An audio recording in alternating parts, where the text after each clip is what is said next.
I'm very clear that what drives me, what I'm interested in, is art first and foremost. And I really feel that art matters, that art is a means to articulate different ways of questioning who we are, who we think we are, what our assumptions are, how we find our place in the world. But then we have to ask, how does art become released into the world? And there was a really great article that I know you will have read from many, many years ago, maybe even 30 years ago, where Andrea Fraser was writing about the institutionalization of institutional critique. And she said very simply, there is no outside. So one might set up what could be called an alternative space. One could set up an artist-run space, an independent space. She very clearly articulated, probably 3 decades ago, that these kinds of institutions are not on the outside, because it is impossible to be on the outside. What does this mean about thinking through institutions? I'm guided by art, but I'm also really interested in the building of institutions. And so why is that interesting? Why is that not just administration? It's because institutions, whether they're alternative, mainstream, marginal, central, this is how ideas become communicated. And one needs to be very conscious of how one builds an institution. And we read a lot now, and I would say that if one is aware of the world around oneself, one's very aware of it already, about structural inequities, structural misogyny, structural racism, structural classism. We know it's there because it's embodied within the institution. So surely, if one is interested in art, in culture, one has to be interested in the form that the institutions take, that release into the world that art. So for me, institution building, I wouldn't say it's the center of what I do, but I really am interested in it. I really believe in it. And I also believe that it's possible to build an institution that can avoid structural inequity, that in fact can have structural equity within the institution itself. And how do you do that? Well, you do that by developing a conduct in an organization. It's about the way one communicates to people. It's about the way that one listens to people. It's the way that one learns. But then there are very basic structural things that one can do. One can implement, and this makes me sound like a bureaucrat, which I'm not, one can implement policies that ensure there will not be, unless anyone actively wants to make it so, structural inequity. And that can be around pay, that can be around expectations, that can be around benefits. And so I've moved from the United Kingdom to the United States maybe 2 years ago, 2.5 years ago. And it's really interesting to move, as you've done, from one country to another country, because you come across different structures. And because I have the great honor of building an institution at the moment, I have to learn everything because it's different from the United Kingdom. And it means that I hope we are building an institution right now that has, it thinks about people, it thinks about all people, and it thinks about clarity and fairness. But for us, we have very, very particular policies around expectations of the workplace. A very tangible example is that we support our staff to pay back student loans. When we can, we have a retirement plan, so thinking about the end to end, and we really try and make sure that we look after our employees. And then also, who do we work with? So we ask questions of who we work with.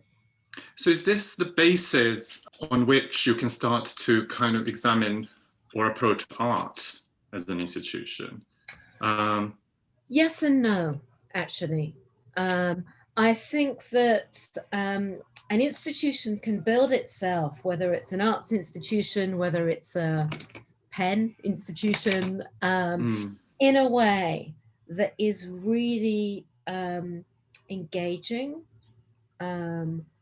with ideas that formulate a society that might be better than the one that we have. And within that institution, one works with artists and audiences. I think that it's really important not to instrumentalize art, not to use art as some kind of socially ameliorative force, to enable art to be something that's full of productive dissensus, argument, possibilities, friction, rubbing things up the other way. But institutionally, you can set up a forum within which that art can grow and thrive and strive in some way. But what about plurality of thought within an institution?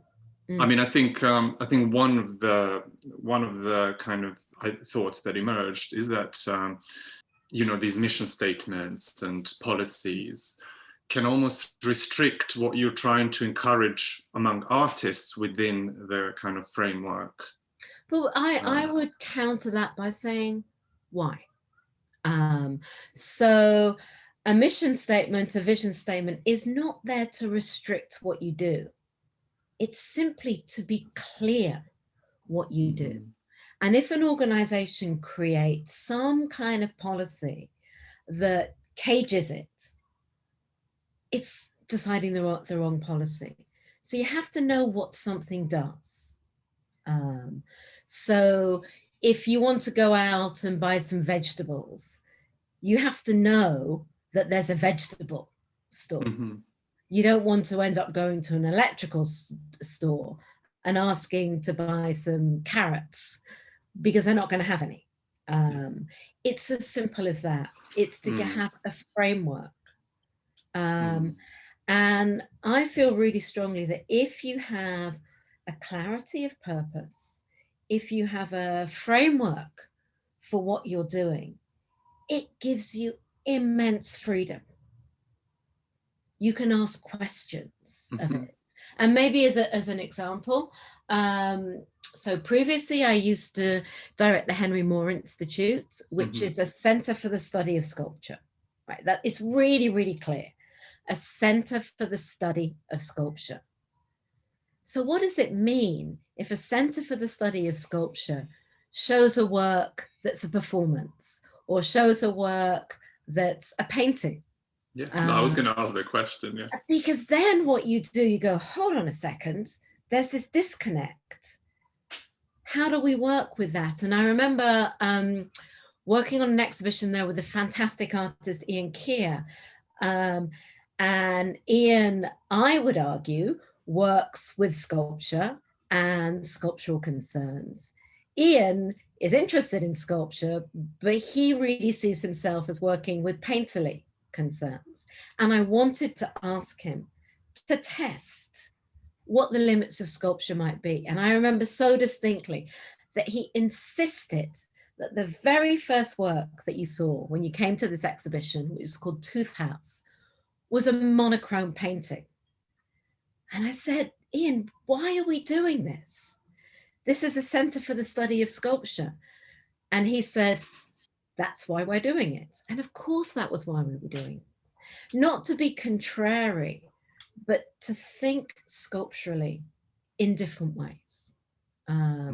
So I think it gives you this sense of clear purpose.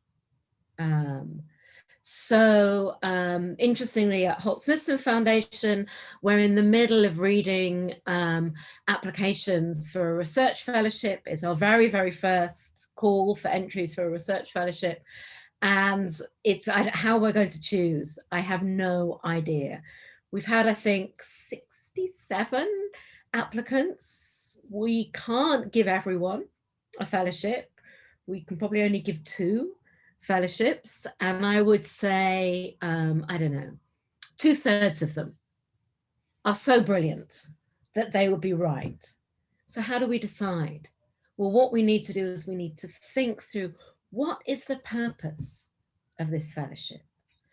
So the purpose of the fellowship is to open up new thinking on the creative legacies of Holt and Smithson. So we might have an applicant that is brilliant, but it's not opening up a new seam of thinking. It's expanding something that already exists.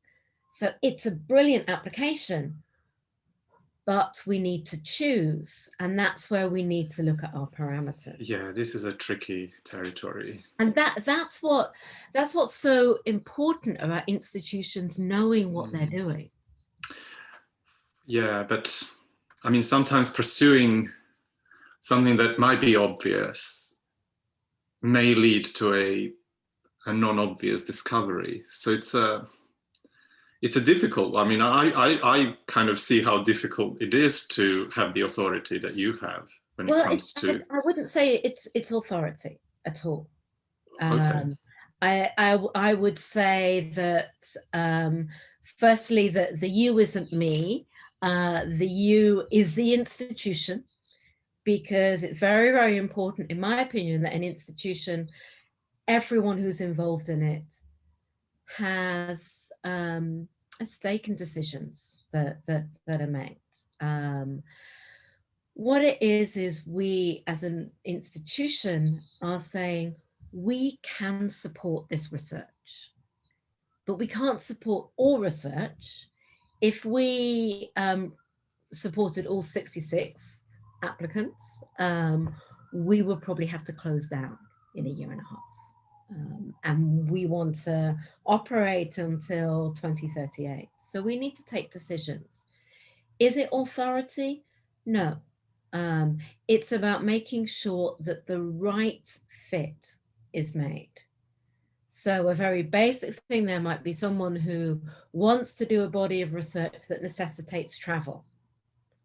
No one can travel this year. And I think it would be naive to think that that's the case. So that means we need to think about electing researchers who have a proposal that is necessary and urgent at this particular moment. So rather than authority, it's about having an overview. It's about zooming back like that amazing Eames film, and looking at the wider field.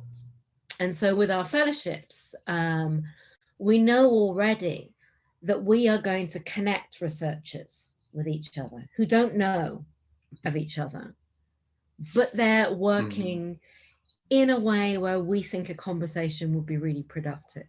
So we can encourage networks and hopefully spark something in that way. But I really don't think it is authority. Because authority... Okay, so let's talk.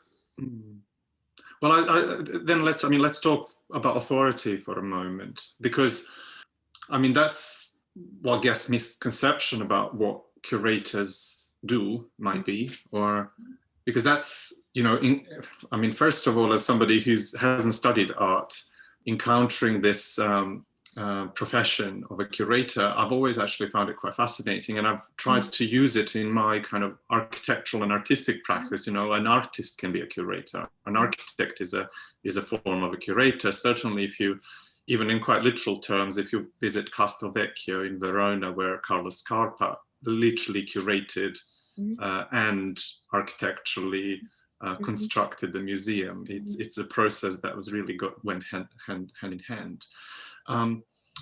But when it comes to choosing, and I mean, we now just had an example of choosing a kind of a person that gets a scholarship or a kind of fellowship.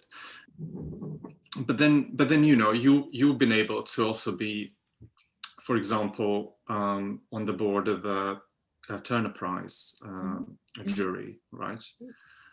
And that, I mean, I guess the impact of that decision does embody a certain kind of, well, responsibility for sure, but there's also a little bit of authority in that.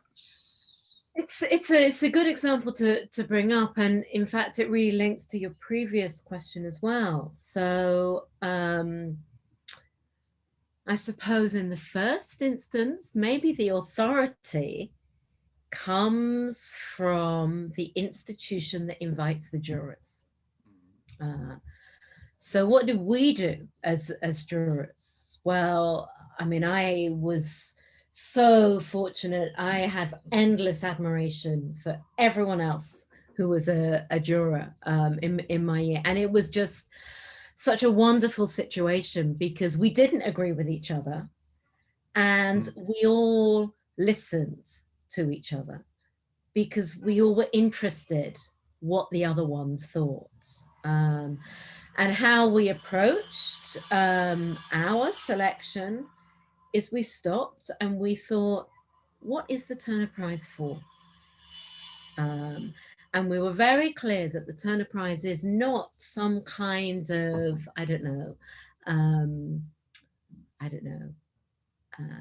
animal show. It's not a dog show or something like that. It's not to say X is the best, because it doesn't work like that with art.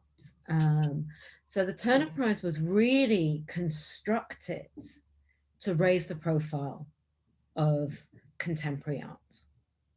That's what it's there for. And that's why there's always a lot of media around it. It's why it's televised. And so as a jury, we sat down and we thought, well, if the purpose of this prize is to raise the profile of contemporary art, that means it's demonstrating why contemporary art matters, why contemporary art matters at this very moment. And it's also about demonstrating to individuals who are not living and breathing contemporary art that this stuff really, really matters. It has something to say. There's a reason why people do PhDs in art. There's a reason why governments spend money on art. And we really felt that the 4 artists or artists and artist groups who we selected demonstrated why art matters at this particular moment. Demonstrated the possibilities of art to enrich thinking, perception, questions.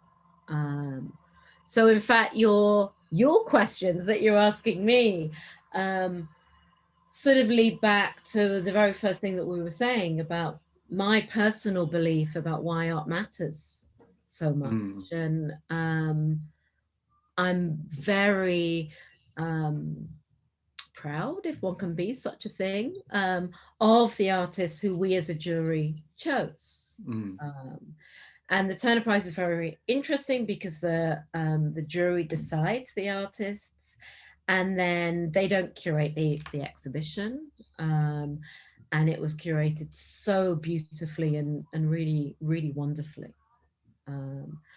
And I remember at the time, there was some commentary that this was a very political selection of work. And we all felt on the jury that all art is political.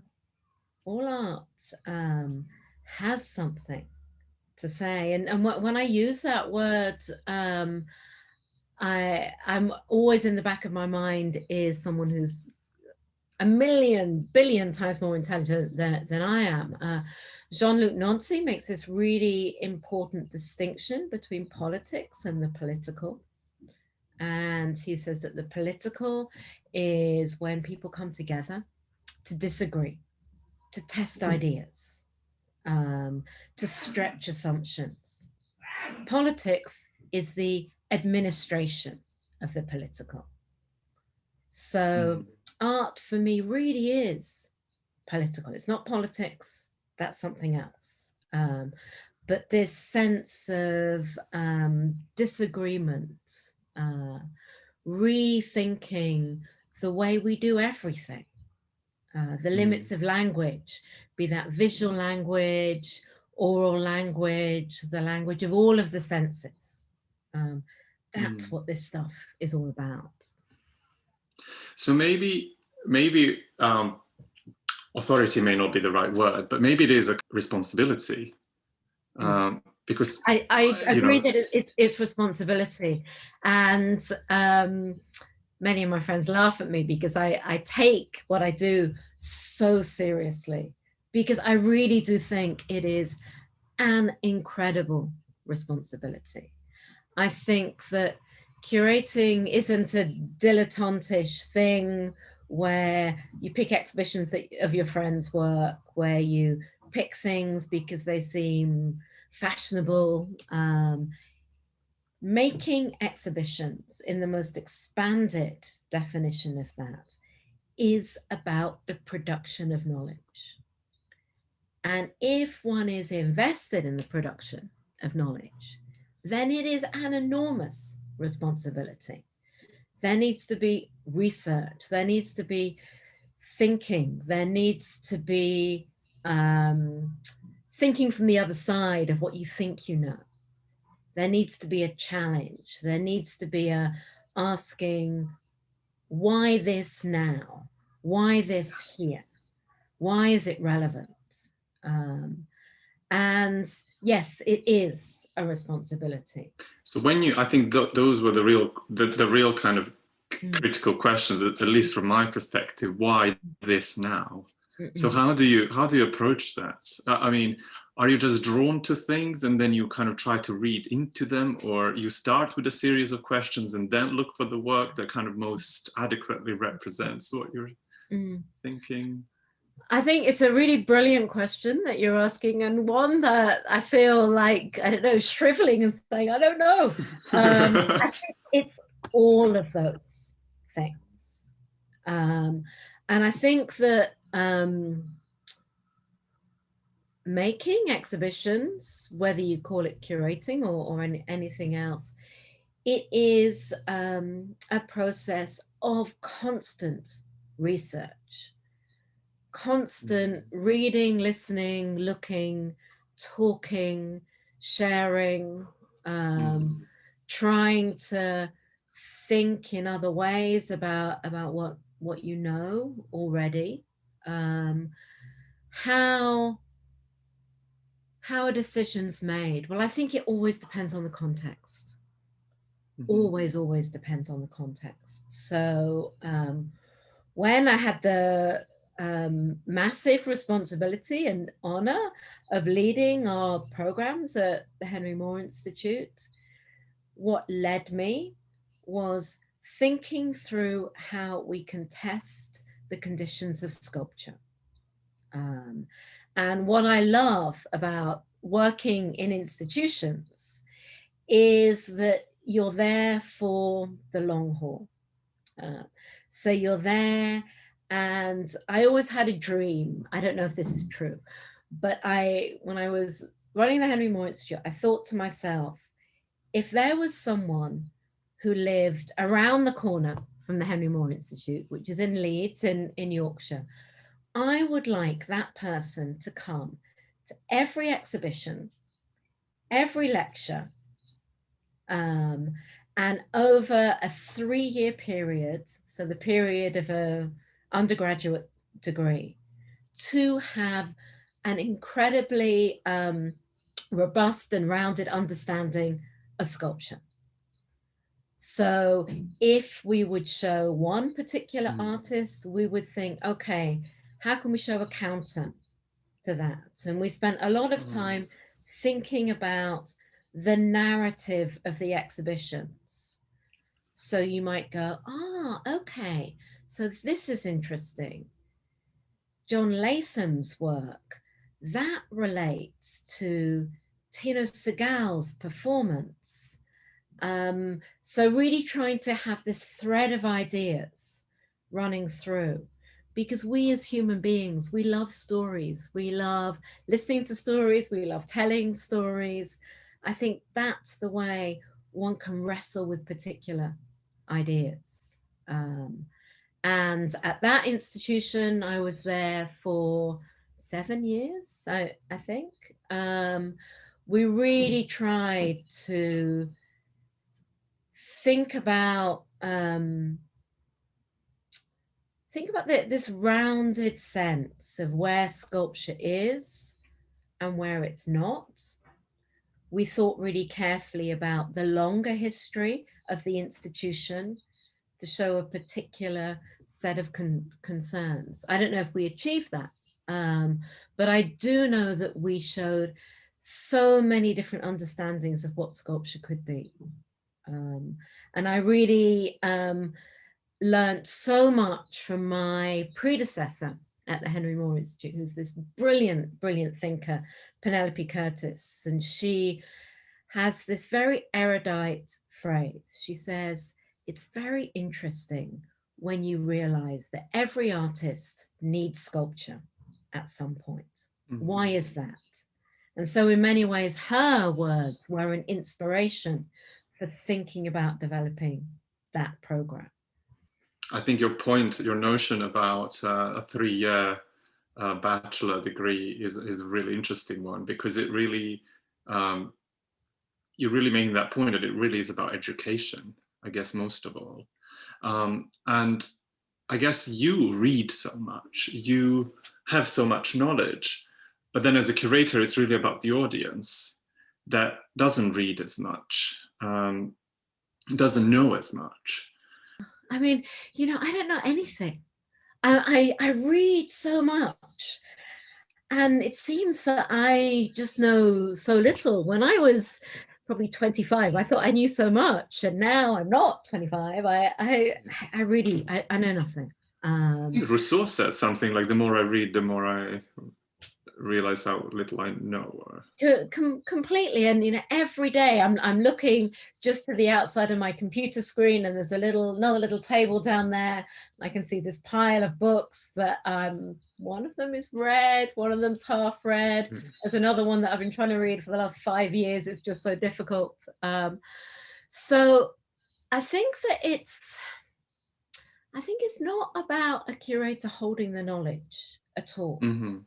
Because I don't know anything more than anyone else. I've just got this insatiable curiosity to find out about things that I don't know about. Maybe another way of thinking about an exhibition, this really addresses your erudite point about authority, is maybe an exhibition is a proposal for thought. It's an invitation to think. And I've been working really closely for the last couple of years with an organization in Amsterdam called Land Art Contemporary. And like so many Dutch people, my colleagues there, English is not their first language, and they all speak brilliant English. And to my shame, I can't speak a word of Dutch.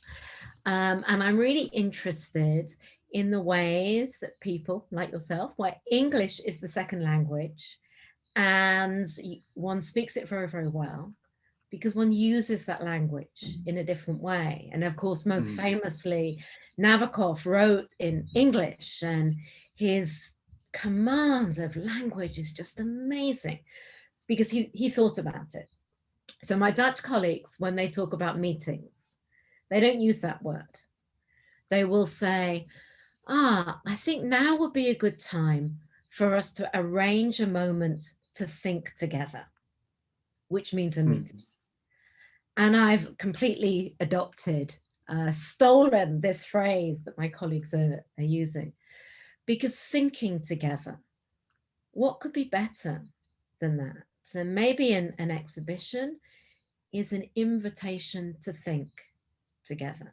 Yeah, rather than a presentation. I think so. And I think a presentation can be kind of boring. It's, it's sort of like, I don't know, going to a lecture where it's just monotonous and it's presenting this and then presenting that and presenting the other thing. It's that sense about where you get these gaps between ideas, where it gets you as the perceiver to come and think through ideas. So if I'm working on an exhibition, I'm always listening to everyone, to the artists, to the people installing it, to the people who I'm working with. And then I will learn from the exhibition. Because when you put things together, that's when some kind of alchemy happens in some unpredictable way. Almost in the same way as reading. So I am this vociferous reader. And often where thought happens is in between the books. So you read one thing, go, oh, I'm not sure about that. And then you read something else and it might bring you around to another position. And some people talk about curating as being like being an editor of a magazine, whether it's a radio magazine or a print magazine. Maybe it is about that. It's just bringing together some thoughts to see what might happen. And I think I don't remember. I'm trying to remember the moment where I was starting to really experience exhibitions, because I grew up in a small town in Serbia. We didn't, there were no exhibition. Well, there were exhibitions about things, but of course they weren't curated on a level that exhibitions here are curated. And so, but you see, interestingly now, what you were just saying kind of made me think about the moment where I kind of understood exhibition as a format, because it is an elitist format in some sense. And I think probably one of the kind of responsibilities of curators today is to kind of open it up and to say that exhibitions are really for everybody. Yeah, I mean, I don't know, it's just a thought. Can I contest that? Yes, please. Because I really don't agree that exhibitions are elitist at all. They are for everyone. And I'll tell you a personal anecdote. So I mean, just before you say that, I mean, I don't necessarily think that they're elitist, but they do expect a certain terms of engagement that you can have if you're exposed to a certain level of discourse. Yes and no. But, again, yes and no. Okay. I think that exhibitions, if they're well researched, are full of ideas and full of discourse. The last exhibition that I saw that really just blew my mind was the Michael Clark exhibition at the Barbican. And to me, it was just brilliant. And the way I was interested in it is it was looking at Britain in the late 1980s and early 1990s and looking at how terrible it was, looking at the brutality of that moment, and then looking at how groups of people pushed against it.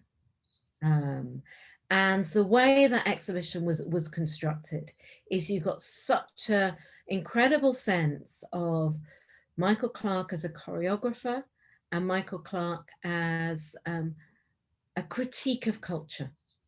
And I would also say that this was an exhibition that could not have been better researched.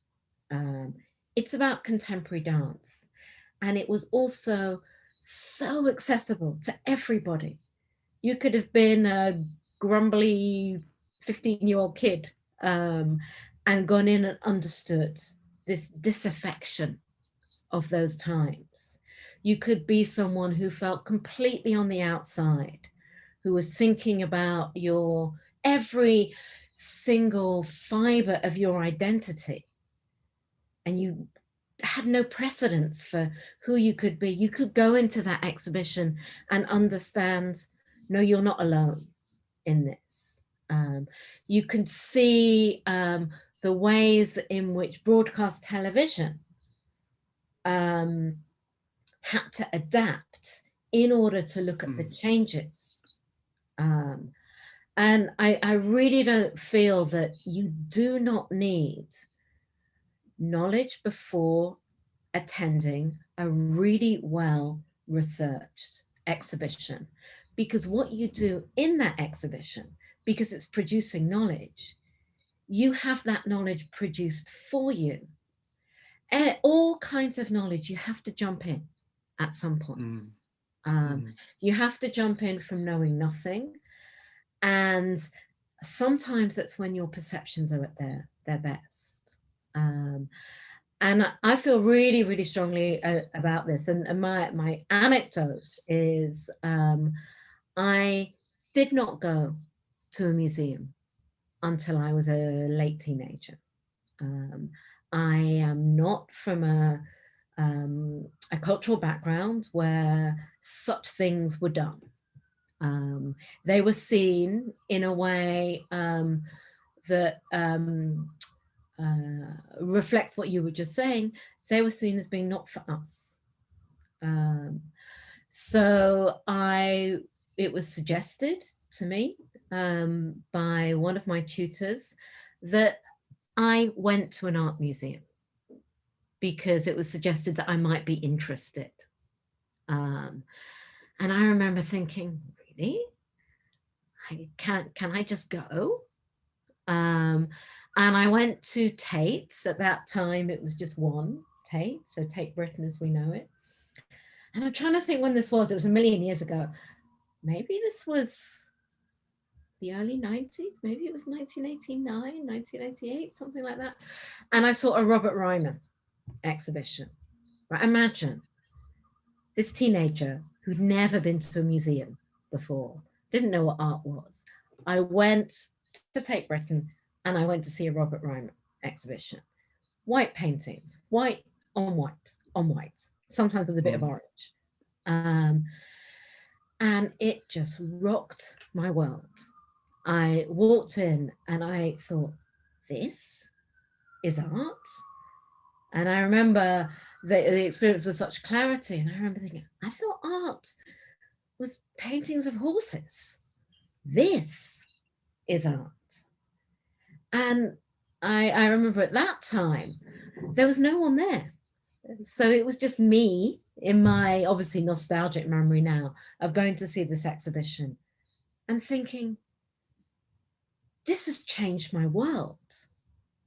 It made me look differently, think differently, frown more. And so coming in, one might think Robert Ryman, really hard, abstract, there's nothing there. How could some kid get involved in art from seeing that? But it really did work. And I feel very strongly that often more conceptual art is the easiest route to understand the importance of art. Because if you're looking at paintings of, I don't know, Stubbs or kind of historical painting, it's all full of codes, and codes you need to know. Whereas so often what's deemed conceptual art or minimal art, it's just there, waiting for you. And so I think that a good exhibition can catch you like a fish on a hook when you come in with no in advance knowledge at all, because it is an invitation. And when you, I like the idea of exhibitions being invitations, because when you invite someone, you're not asking them to do anything. You're just saying, you're welcome to come here. We would like you to come and to think with us.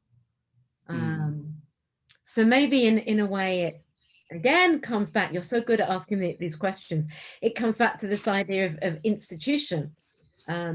One needs to have this institutional setup that enables invitations to be made, rather than banging you on top of your head with a book. There's another way to think about knowledge. Okay. Well, I think on those 2 points, are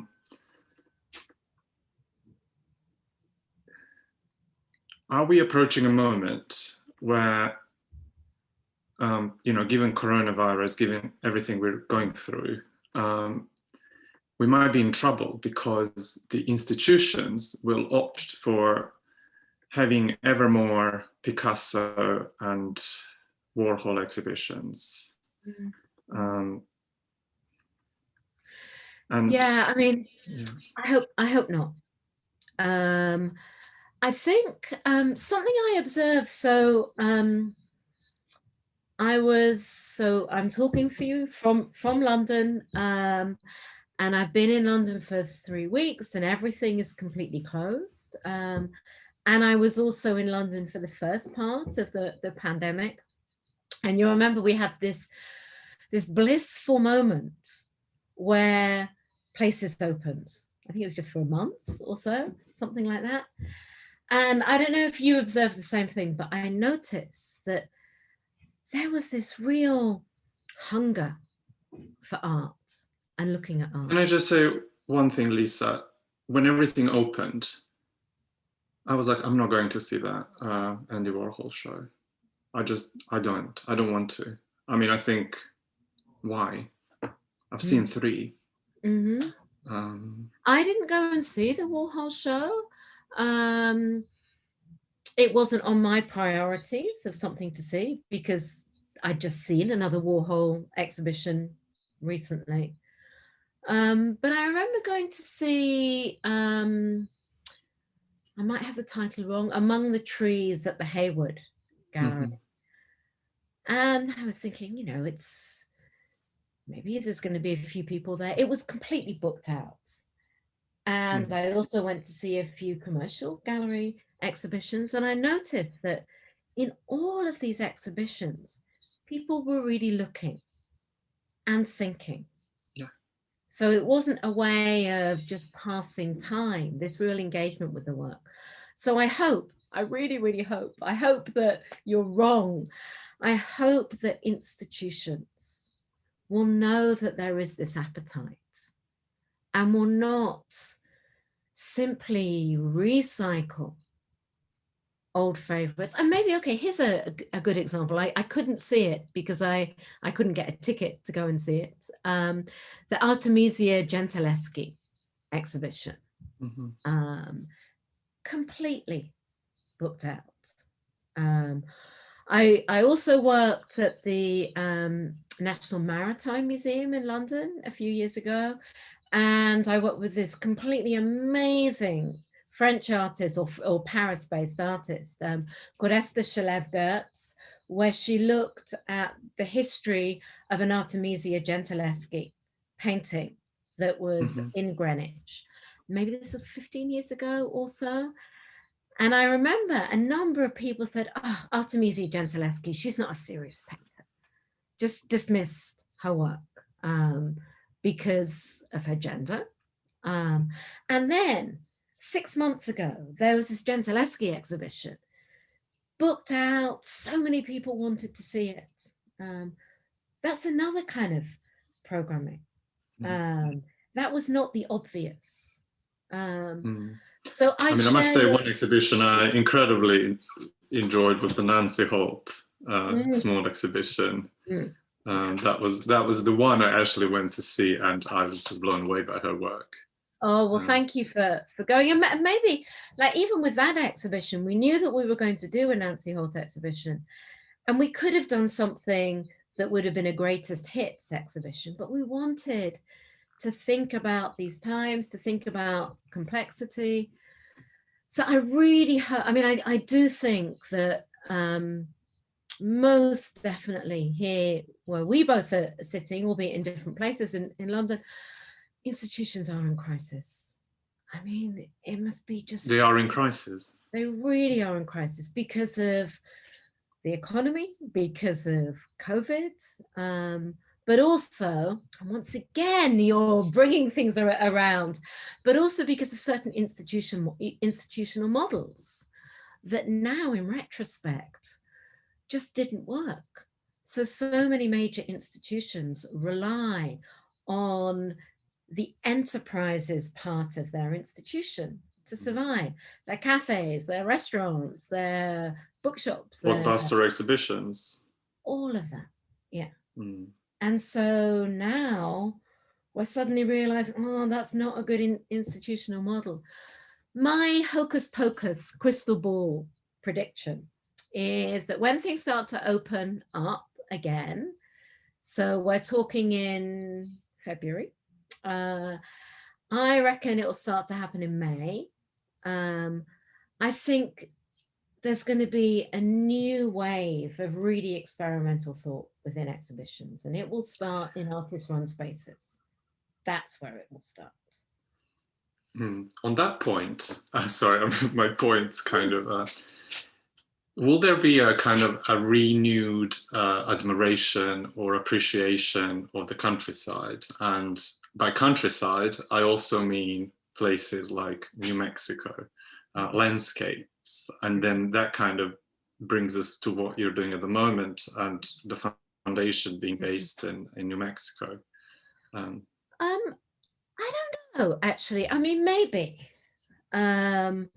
So obviously, all of us are confined at home right now.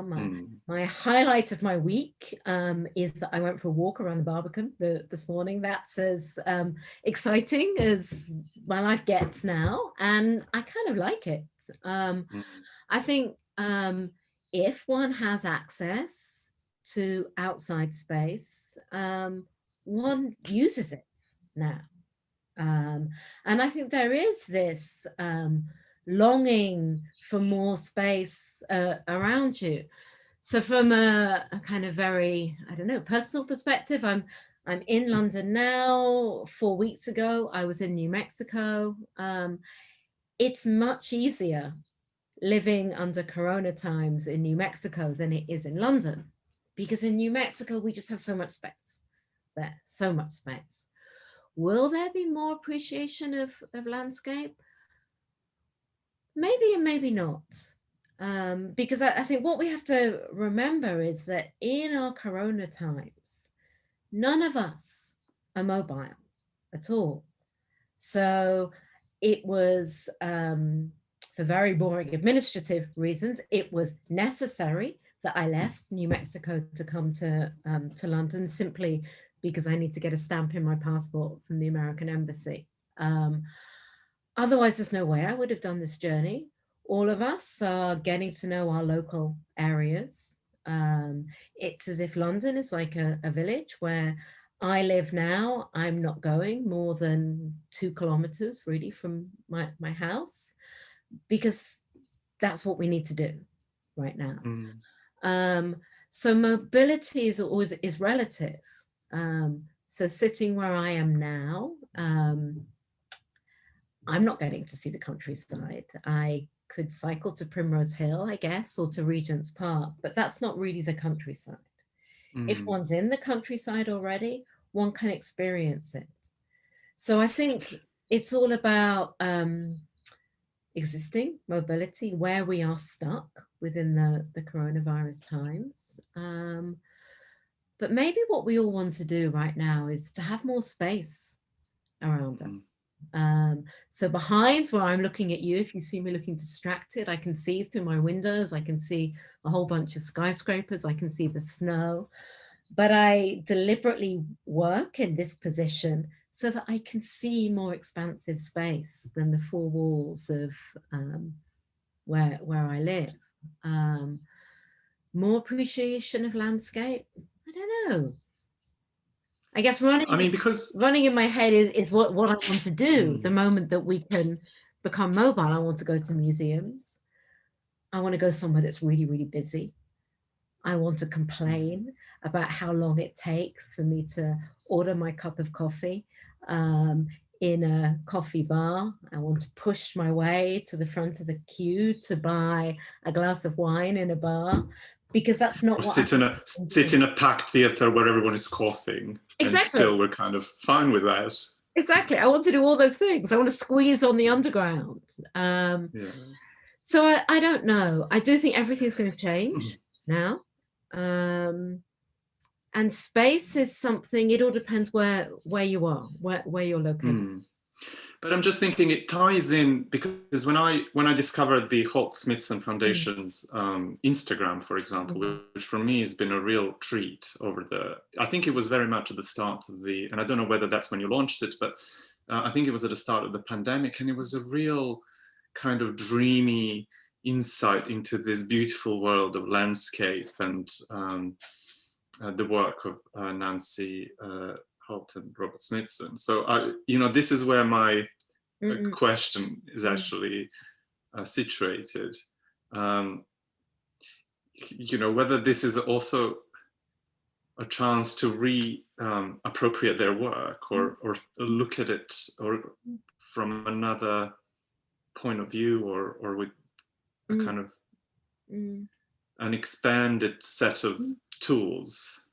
It's interesting. We have noticed that visits to the earthworks by Nancy Holt and Robert Smithson have really increased, because you can go. So many of the works are outside, and most of the earthworks are in the United States, which is a car culture. So people will just drive hours to go and see them, which is really, really wonderful. That sense of not having someone coughing beside you, having that expanse of landscape.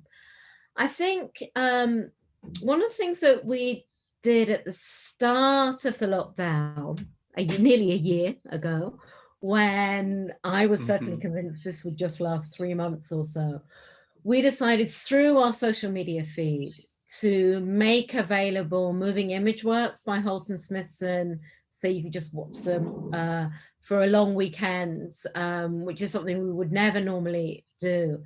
And we invited various artists to do introductions to them. And the artist Katrina Palmer did the most incredible introduction that I learned so much. So she introduced the film Mono Lake. And what she did is we asked all the introducers to do whatever they wanted to do. So I introduced a few, my colleague William introduced a few, we invited Dorothy Cross, Charlotte Prodger, Lee Ronaldo, a whole bunch of people to introduce the moving image works. Katrina did something completely different. She read some of Robert Smithson's writing about sight, non-sight. And she read it while she recorded herself walking around her apartment. And suddenly, Smithson's words came about this, became this turnaround to be about the near and elsewhere. But the near is the confines of a London flat, and the elsewhere is anywhere elsewhere.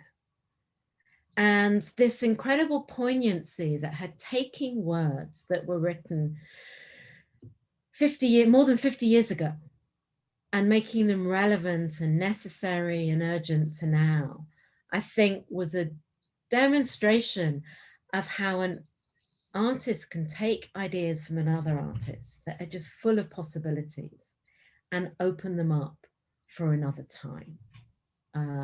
So I think where their work, because of our Corona moment, has this different agency and urgency is because we are thinking about space a lot more. We're thinking about perception a lot more. I said earlier that I left my house, shock horror, this morning. Usually my most significant journey is between my kitchen and my seats where you can see me sitting now. So it's that sense of place, proximities, and perception, I think, are really rich themes within Nancy Holt and Robert Smithson's work. So it's a long way of saying, yes, I agree. I think that there is a new moment for their work now. Is there also something in the digital space as also kind of a new kind of space in which we can communicate but also experience work? I think you quoted Gordon Meta-Clark at either the AA lecture that you gave probably over a decade ago or some other place, but you were saying how he never wanted to make a single shot artwork. And I think it's quite interesting to see kind of how far we've come in terms of trying to experience some of that work through Instagram and through a kind of one-shot medium. Yeah, when Gordon Meta-Clark was talking about that, he was talking about his interest in photography, that he never wanted to make a work that could be summarized in a single image. And I think we're all really used to digital space. I mean, my colleague Brenda refers to the before times, meaning before March last year, before the pandemic. In the before times, we were all using digital space all of the time, to email, to find things out, to communicate. It's just that now we're doing it a lot more. And I think us humans, even the most unsociable humans, we're communication machines. We need to talk and exchange ideas and find things out. And now we can't gather in places. We'll gather through social media, through going to talks and lectures and conversations. And I think that to think particularly about Nancy Holt and Robert Smithson, both of them used all media. So Nancy Holt once described, this must have been in the early 1970s, she said, I'm an artist that works with the land, the tape recorder, the typewriter, the camera, the pen, the pencil. And if she was still with us, she would then say, and digital media. We think about Robert Smithson, the way that he really particularly worked with photography. In a way, he was dealing with, he was a media artist. And in fact, one of the many things that we're working towards at Holt Smithson Foundation is catalogue raisonnés for both Nancy Holt and Robert Smithson. And we have had a number of conversations as we're pulling together our catalogue raisonné committee, that Smithson was a media artist. He used photography to make his earthworks mobile. He used slides. He used the lecture format with Hotel Palenque, for example. He used photography. So I think it's just yet another communication realm. And we thought really carefully about releasing these moving image works on social media, because we're very careful about how they're screens, but we want people to see them. And I think in the first part of the pandemic, we're also hungry to see things, that it seemed to make sense. I think so. It really made sense because everything slowed down so much that I think it really allowed a lot of people to really look at that that work, because a lot of times that the kind of film work really need a very specific mindset to be able to be absorbed in a kind of proper way. I mean, I do now can think about moving around that Nancy Holt installation where you could hear these conversations. Yes. Which I didn't actually think about it, but actually there is a conversational element in her work, in that particular work, that you see just now, I kind of realized. You're right, actually. And that yeah, I guess there's something quite beautiful in conversation. Yeah, it's 4 pairs of people disagreeing. And what I find so interesting about this work is the social interactions between them. So Liza Bear and Klaus Kertész is one of the pairs.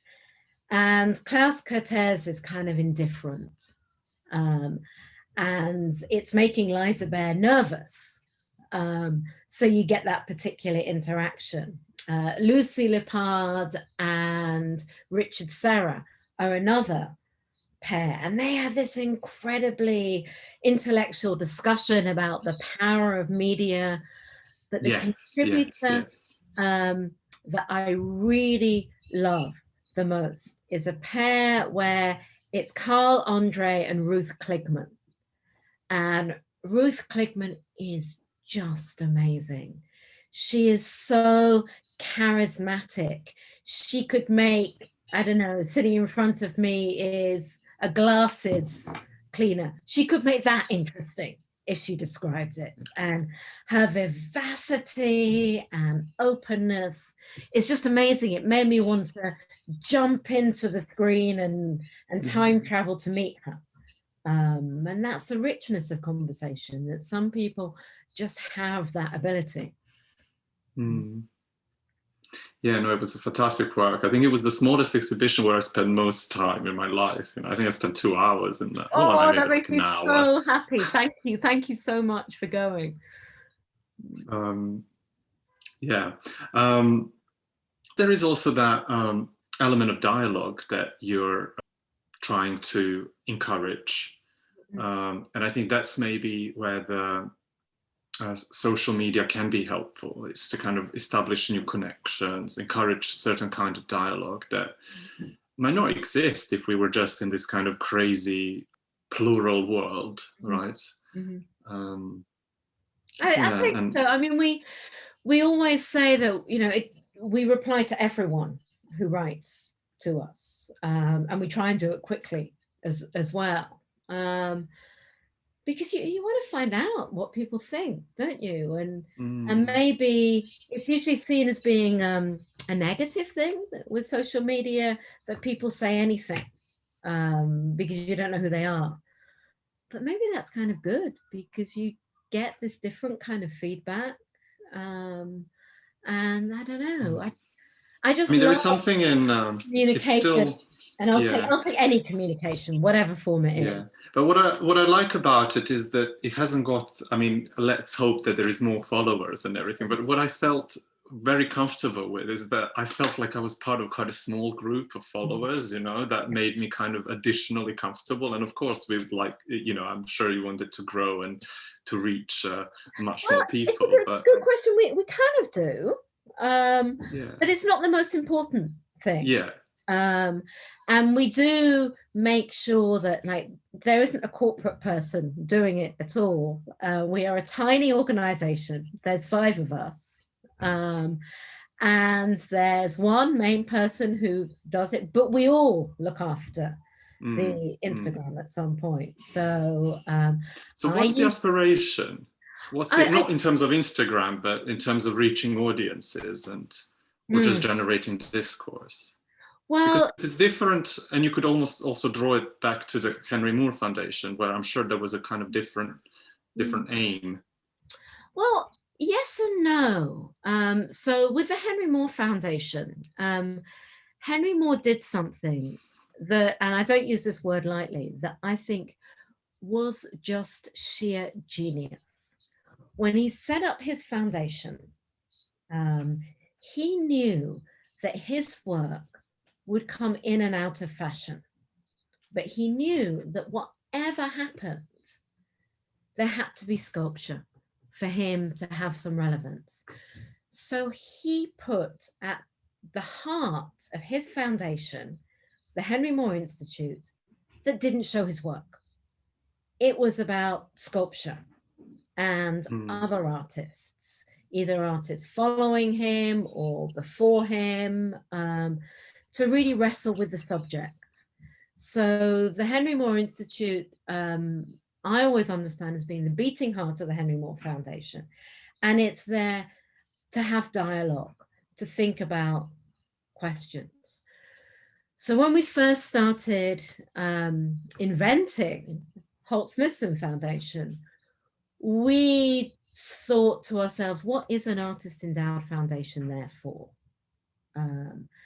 And we believe that all artist endowed foundations, they've only got one job. That's to get people talking about the artist that you're named after and to keep that conversation going. So, okay, how do you do that? Well, you do that by being open. You do that by providing information. You do that by making exhibitions, by collaborating with people, by helping researchers, by talking at universities, by publishing books, by communicating. So we started, and for us, very fortuitously, just before the first wave of the pandemic, we launched our website and our social media, and we want this presence to be somewhere that has information. It's free, it's for everyone. We commission scholars to write essays, anyone can download them. We publish writings by Holt and Smithson.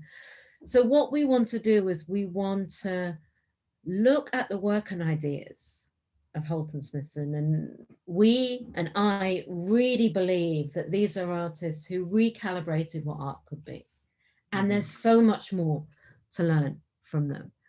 Our foundation exists to get people talking about these ideas and to keep that conversation going. And then we started, when we established this, we realized, okay, hold on a second. If you're doing this, then as an organization, if you're doing your job well, which I hope that we can do well, you don't need to exist until the end of time. And we took the decision that we would only exist for 20 years. And we will terminate in 2038, which is 100 years after both Holt and Smithson were born. And by having this time span, 20 years is a lot of time, but it's also not that much time. We're not a very wealthy foundation. We're not like the Warhol Foundation or the Rauschenberg Foundation. So we want to do things well for a short period of time, rather than diluting what we're doing. If we were a soup, we want to be a really tasty soup, not a watery one that you can eat all week, but it's not very nice. So by making that decision about what we were there for, it made us decide our lifespan. And the moment you make that major decision, everything changes. So we don't have a building. We have offices because everyone has to work somewhere. But we're not somewhere that people will come and visit. We work with others. So everything we do is a collaborative partnership. The archives of Robert Smithson are already at the Archives of American Art. The archives of Nancy Holt will be joining them in the next year or so, something like that. So you asked before. That's another model for an institution, to have a limited lifetime. Yeah, and it also means gives you this real discipline. It means you make decisions, and it means that when you make a decision, you make sure it's going to be strong enough for your lifetime. So we're not going to redesign our logo 25 times in 20 years. It's just a waste of money and time. we've got one, it'll serve us. And we think really carefully, even about our computer equipment. Can it last us for our life? How can we then recycle it at the end of our lifetime? It changes everything. And this might sound a little bit gloomy, but I mean this in a very positive way. One of the wonderful things about being alive is that we're not always going to be alive. So I reckon I'm going to live to be 167. This is my ambition. 167. 167. And I hate exercise and I hate healthy food, but I exercise and I eat healthy food because I want to do this 167 years. But in my 167 years, I'm not going to be able to do everything that I want to do. There's so much that I want to do. There's so much that I want to read. There's so many places I want to go, so many things I want to try. So I have to make decisions. And if you're an institution that's only lasting for 20 years, you make decisions again and again, and you just get on with it instead of fussing and being indecisive. And I think artist endowed foundations, they're very special organizations because they come from artists. And artists don't mess around. You know this, you're an artist and an architect. Artists just get on with it because you have to. So it really is, this institution building of a different kind of model is a really exciting thing to do. And it might not work. We're going to try it. And if it doesn't work, we will have learned something. But I mean, it's a fantastic, well, I don't know if it, again, as you say, you don't know whether it would work, but does that bold decision to say, you know, who wants to live forever type of thing, it's a very kind of Buddhist notion. It's kind of seeing your own mortality, not in a kind of physical sense, but I think it kind of links back to what you said about Henry Moore, which in a funny way did something quite similar, but not relying on fashion, but in a kind of different way, right? I really think so. And I think, you know, Moore, certainly for my generation, he's not an artist who I paid any attention to at all. He was the establishment for me. And then when I was hired to lead the Henry Moore Institute, I was there as someone who was known for not being interested in Henry Moore, which is quite a radical thing, to hire someone who had that opinion. But the more I learned about Moore, he really was radical. In 1937, he said this great thing. He said, I dislike that contemporary art is often seen as not being a part of lived experience. You know, and that's where his work came from. And, you know, this sense we were talking earlier about production of knowledge and learning and so on, is we all learn from experience. And there's so much that I learned from that vision that Henry Moore had to then set up another foundation with very, very different artists, but to try and have a vision that made a difference to the realm of art, that can open up ideas. So we just launched, or announced, I should say, last week, an artist commission program. So we are going to work with other artists, not just Holt and Smithson, but it's thinking about making an organization that's right for these times. And all versions of the present are more complicated than the last version. It's the, you know, part of being human. We think our times are the hardest. And when it comes to fashion, do you think your job is also to make it fashionable again, or just engage in? I mean, I'm not dismissive of fashion, I have to say. I think that it's really easy to use that word as in a dismissive way. Fashion is a trend, is a tendency. I I'm always really interested, and you can see this in art and you can see this in fashion, that simultaneously certain ideas come up from different places. So often I've spoken to artist friends and they said, oh, I've got this idea to do a piece of work. And then I found out that someone else has the same idea. How does that happen? It happens because creative thought generates out of our circumstances. It's a form of subconscious, I guess. It is. And I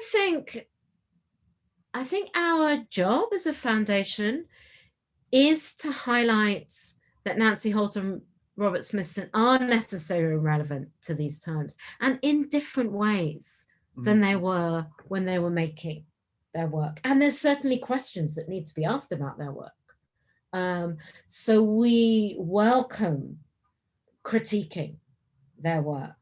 And in fact, one of the topics of our research fellowships is looking at Indigenous narratives around land art, specifically Holt and Smithson's work, because this has not been addressed, and it must be addressed.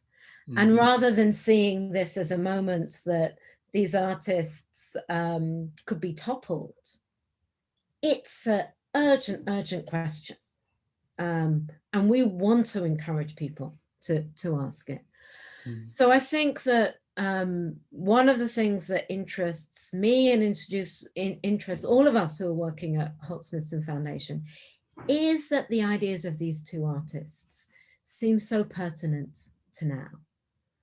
Both artists were interested in place, were interested in thinking about our relationship with the planet, were interested in thinking about, in Smithson's case, collaborating with industry, thinking about accepting the damage that us human beings have done to the surface of our planet and working with it towards a better future. Nancy Holt began in 1986 a work called Sky Mound in the New Jersey Meadowlands that was basically working with a landfill to underline that the landfill was there. So there's so much prescience in their work. So I think that we don't need to raise their profile because the work is just all there. What we need to do is to make sure that the information is easily accessible, to make things easy and to celebrate the work and to ask really difficult questions of it. It's kind of lazy artwork isn't interesting. You want to prod it, poke it a little bit and see where the fissures are, see if they're interesting fissures, see if it can withstand those questions. And to look at Smithson's work, there's an amazing work called Glue Pour that he made in Vancouver in 1970. Often it's listed as 1969, but it was actually 1970 that he made it, where he poured this amazing orange starchy glue down a hill. It's an amazing work. One can read it as a critique of industrial production. But in 2021, would you pour a bunch of toxic glue on the landscape? Of course you wouldn't. It would be unconscionable to do that. Yeah. So what does it mean to look at that work now? And these are the questions that I think an Artist Endowed Foundation needs to make sure that they don't worship the artists that they're named after. They don't pickle them in vinegar so that they stay exactly as they were in 1972. You've got to open it up and ask questions, because surely that's what art is all about. Yeah. It's not static, it changes. Just to bring it back to you and your 160 years 167, projected. Please don't knock off those 7 years. Those 7 will be the crucial ones. Exactly. because if one looks at all the exhibitions you curated, and then the kind of work at the institutions, it could be almost seen as a kind of an extension of a curatorial practice, where because you realize you're going to live so long, you realize, well, actually, I can do less exhibitions, but they can be really long. They can be 20 years long. And I'm just wondering whether you also see the directorship and leadership in an institution as a kind of almost process that is quite similar to curating an exhibition. Yeah, it's interesting that you said that. So when I ran the Henry Moore Institute, I'd never had a single job in my life before. I'd always had a little collection of jobs, and I'd never been an institutional animal. And prior to running that, I was teaching at Goldsmiths on the Curatorial Programme, and I was invited back to do a talk. And there's this really great academic, Ellie Carpenter, who introduced me. And Ellie described me as having a curatorial project that took place over time and space at the Henry Moore Institute. And I'd never thought of that before, and it made me feel much more comfortable with entering into such an institutional world. And I think that is the case. A number of years ago, gracious, maybe 10 years ago, I co-curated the British Art Show with Tom Morton, and we agreed on so many things, and there was one thing we disagreed on, and we would talk about it all the time. He hated that phrase artistic practice and curatorial practice, and I love the words artistic practice and curatorial practice. And Tom would always say, artists aren't practicing, they're doing the thing. And he would argue and make this completely convincing argument. And then I would argue, not as eloquently as he did, that that's not what practice is. Practice is an activity that takes place over time. So you have a doctor's practice, and a doctor looks after individuals over time. And I think that as a person, I have a curatorial practice that happens over time.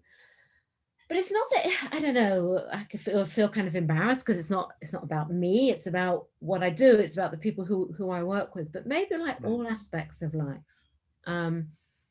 The older we get, and I'm thinking about this because it's my birthday tomorrow or the next day, the 11th. The older we get, the more we start to understand that things we did in our past that might have seemed a waste of time actually have informed who we are now. Because knowledge builds on itself and builds on itself and builds on itself. And when I think, things that I studied when I first started out, like you, I studied architecture, except I was completely incompetent and like really terrible. And in some ways, it was a waste of time. There's no way I could be an architect. But I learned about art, and I learned about understanding space, and I learned about how people circulate through space. And that informs what I do now, even though I studied this, I don't know, an eon ago. I think that sense as human beings, we're always gathering knowledge. I guess there's also, I think that is such a good point to kind of, as a kind of conclusion, but I think there's also this notion of unlearning, right? You kind of also, to a degree, have to reject the previous knowledge. I mean, yes, you learn, you accumulate, and even the rejection in itself is the learning, but there is also something about maybe rejecting. I think so. It's kind of like, I don't know. It's the kind of thing we at some point in our lives, you and I learned how to walk. I don't think about walking. I'm lucky to be able to walk very well, and I walk all the time. Any opportunity, I'll walk somewhere. But if you and I, when we stand up from this conversation, if we think about walking, one of us, probably me, because I'm so clumsy, will fall over because it becomes intuitive thinking over time. And there's one artist who I'm working with right now, a filmmaker called Sky Hapinka, and he talks about when he makes his films, he can't articulate in advance what he's doing because he's working intuitively. And he really underlines that as an artist, trusting that intuition is the most important thing that he's ever learned. And it's not because he's arrogant or anything like that. It's far from that at all. It's just that sense of being in the world. And I wonder if that relates, that intuitive thinking or that unlearning relates to the importance that art is not about the world. Art is in the world. It is the world. It's of the world.